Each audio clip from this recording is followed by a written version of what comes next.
There are 3 Scrum artifacts: the Product Backlog, the Sprint Backlog, and the increment.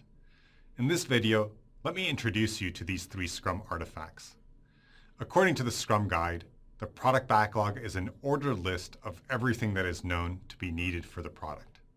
The product owner is accountable for the Product Backlog, accountable for creating it, and accountable for ensuring that everyone who needs to understand it understands it, and everyone who needs visibility into it has visibility into it. The Product Backlog is constantly being refined. It is never fixed. The product owner inspects and adapts the Product Backlog based on what the PO learns about the product, the team, the customer, and everything else.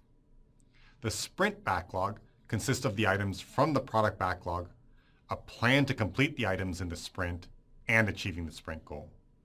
The Sprint Backlog includes all of the work that the team plans to complete in the sprint, including bug fixes and improvement efforts. The development team can update the Sprint Backlog throughout the sprint and may add items to the Sprint Backlog. The increment is all of the Product Backlog items during a sprint, plus the value of all previous increments.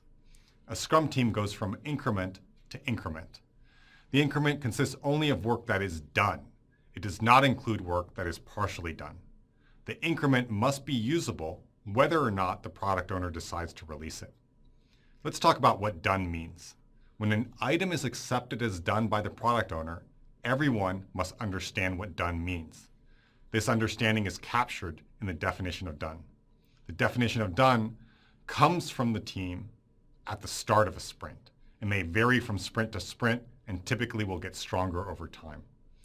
These 3 artifacts replace all of the heavyweight documentation, such as detailed requirements, that traditional development teams create.